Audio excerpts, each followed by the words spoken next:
Most people aren't aware of it, but there was a scientific storm in America all through the late 50s about this thing out there in space, because the astronomers were all watching it, and that was back when they weren't afraid to talk about it.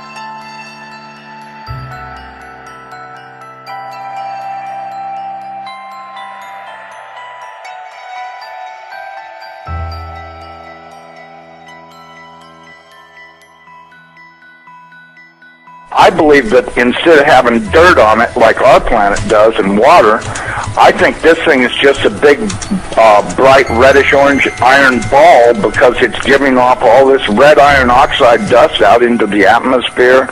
When we saw it at first, it was just a teeny little red speck of fuzzy red dust in the distance, but over the years as it went by and we watched it, it got bigger and bigger and bigger. And then finally, about 2008, we could see this thing like it was across the street, and we could see that it was a blazing hot ball of fire giving out sparkles of red iron oxide dust for thousands of miles in every direction.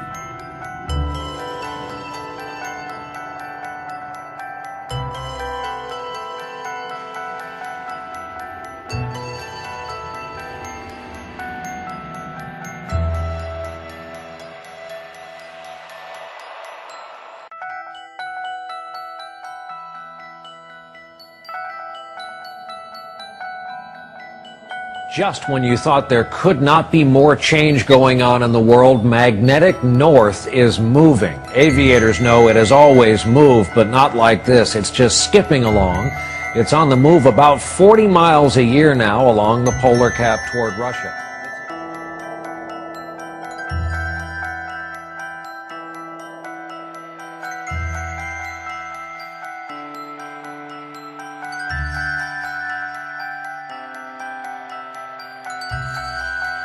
According to what I was told, is that this thing is approximately 47,000 miles in diameter, 4 or 5 times the size of the Earth, and it'll come past us, and we won't have a lot of warning, and we won't get to see it in the sky until it's on us.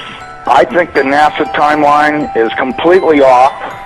I think this thing is going to arrive much earlier than they say it is.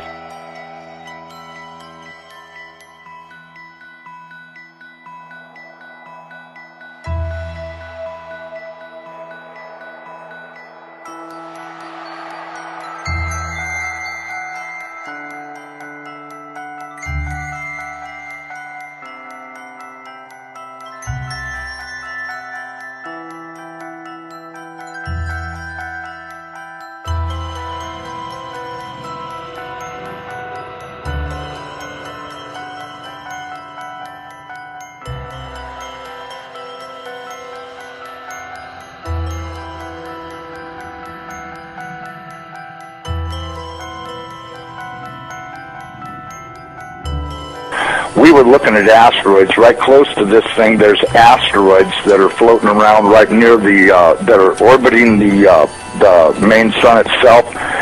These things appear to be about 500 miles across, and as you go back into the tail, you get into meteorites that go back for millions of miles in the tail. This thing looks like a giant red teardrop-shaped dust cloud, and you can see if you're able to see it up close like we did, you can see every speck out there. I guarantee you there's trillions of meteorites following this thing. It's sending all of this red iron oxide dust out into space around it, right. And it's got this enormous, and I mean enormous, at least 50 or 100,000 miles on each side of it, this red dust cloud that goes all the way around it. I know when we were watching it, as it started to make the upward swing to approach behind our sun, it was amazing. The red dust cloud settled down. Instead of being round, it started to settle down into a V, like wings, upside down wings. Right. And I thought, boy, I wonder if that's where the ancient Sumerians got the idea this thing had wings. Now, these CIA people that I know say that we're not going to be that close to it when it goes past us. They're saying that in order to attain breakaway speed, when it comes up around the backside of the sun, its speed will at least double, possibly more, which will put it here earlier than everybody is saying it will, and that this thing will probably be about 20 million miles from us when it crosses in front of us.